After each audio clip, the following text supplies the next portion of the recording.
The following clip is from my in-depth Habs Penguins play-in series preview. If you like it, check out the full video. The link is in the description down below. Also hit that subscribe button and you can follow me on Twitter, Instagram, and Facebook at ScotianCanadien. Cheers, guys. Go Habs, go, baby. And as I go through the Habs roster, I want to offer a bit of a different perspective. Right off the bat, you know it would be easy for me to list off the line one we're all expecting to see. The trio that absolutely scorches the NHL in terms of 5-on-5 possession.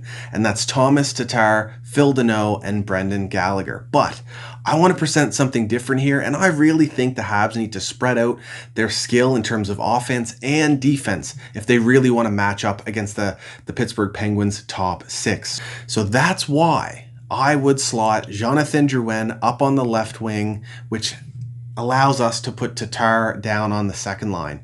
Not only that, we need to get the Jonathan Drouin back that started this season with 15 points in 19 games before he got injured.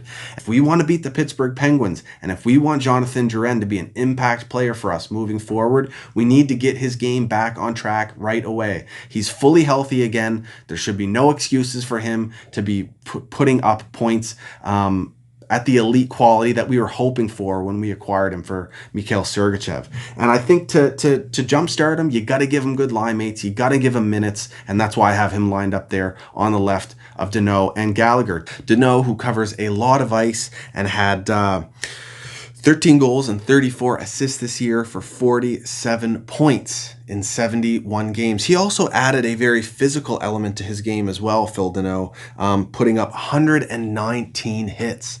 So Danault covers a lot of ice in the middle of the ice, very defensively responsible. He's also strong down low in the offensive zone, gathering pucks, and strong on the rush with his playmaking. Then you got Brendan Gallagher, plays with grit, loves getting dirty in the corners, gathering pucks up, and has that strong net front presence. Also with a great shot off the rush.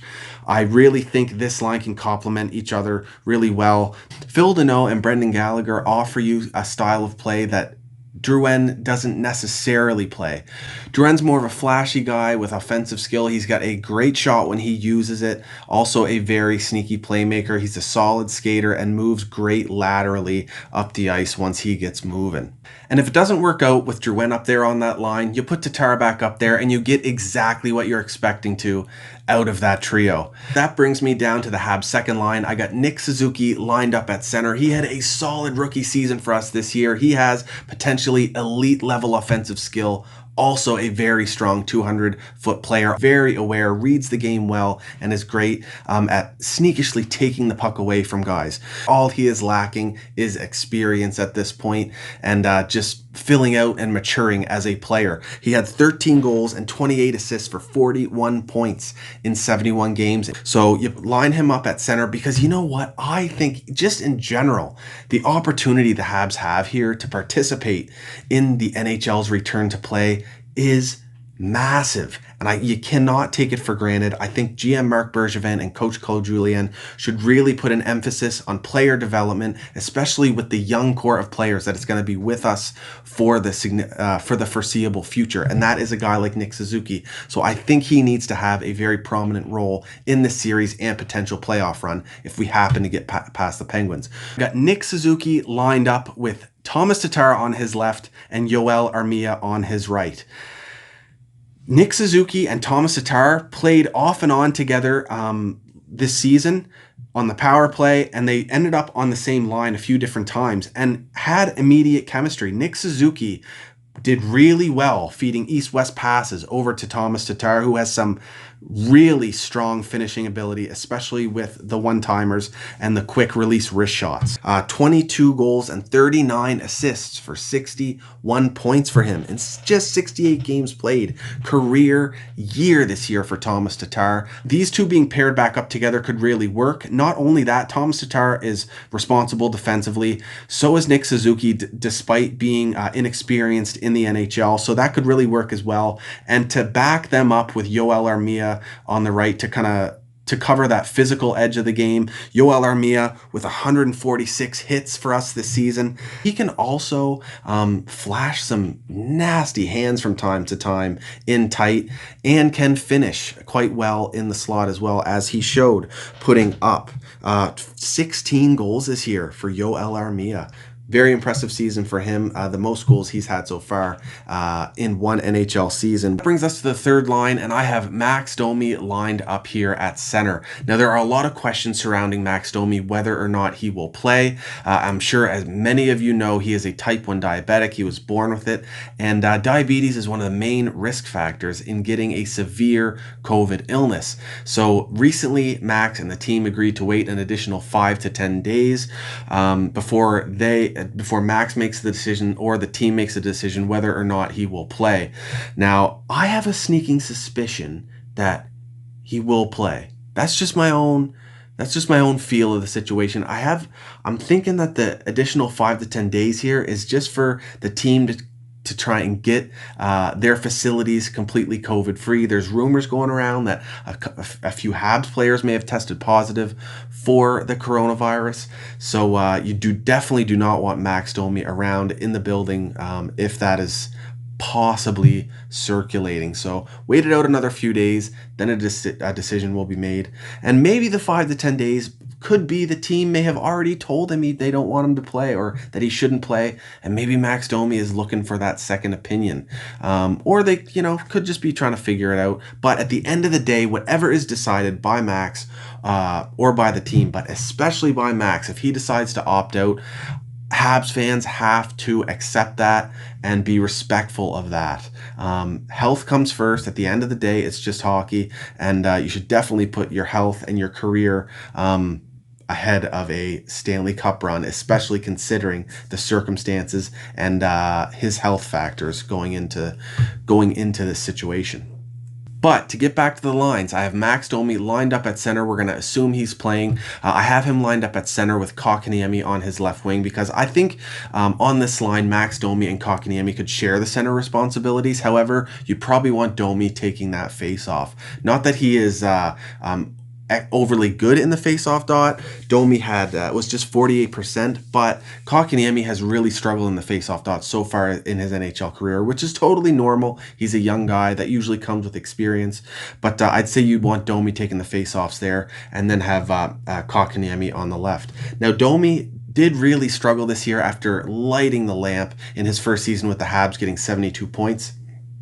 Took a bit of a step back. His shooting percentage came down, was only at 9.5% this year. And he just didn't seem as confident with his shot. And when you're not able to utilize your shot, it will affect his game in a lot of different ways. If you're confident with your shot, if you're able to use it, you're able to produce with it, that would then open up those passing lanes for a guy like Max Domi to sneak some passes through, fake some shots, and hit those passing lanes to his line mates. And then with Kotkaniemi on his left, another guy who struggled in his second season as a Hab, but as to be expected, he was still only 19 years old going into this year. Then he dealt with injury problems, but still went down to the AHL in Laval, put up 13 points in 13 games, including 12 assists. Really showed off his playmaking ability in Laval.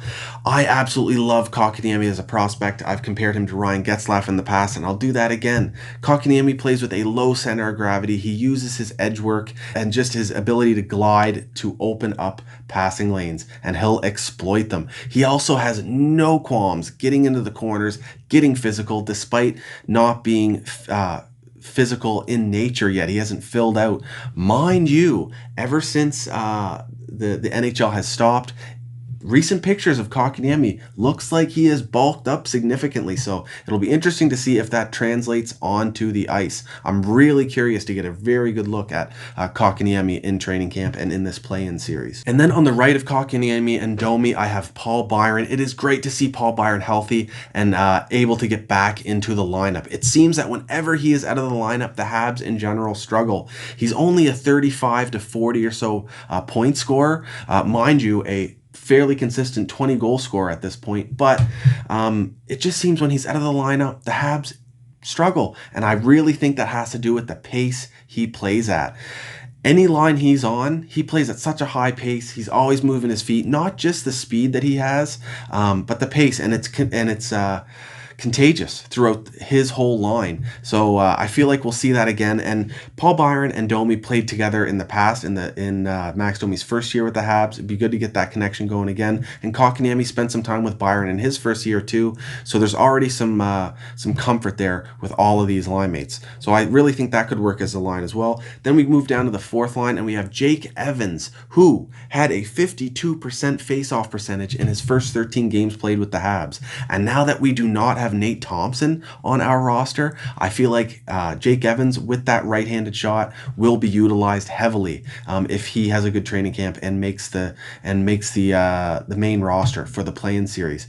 Evans' development is going well. This is another guy I'd love to see actually get that role and this play-in series be utilized as a development opportunity for him because he could be part of our young core moving forward. And then to the left of him, we have Charles Hudon, incredible sniper down in the AHL. Would love to see him start potting some Genos in the NHL as well. So I got him lined up on the left wing of Evans. And then to the right, we have Arturi Lehkonen, a guy who is always in the right place, 5-on-5.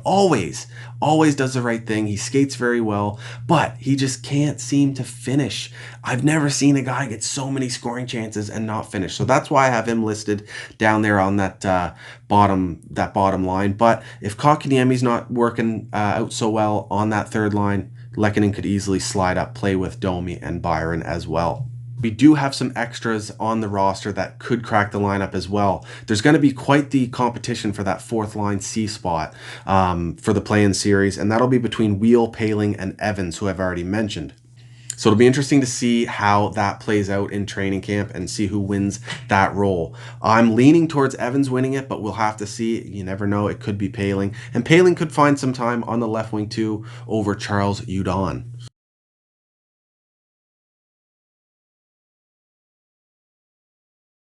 As you can see, I have a little guest here making her debut on the ScotianCanadien channel. Yes, you are. This is my beautiful daughter. Go ahead, go.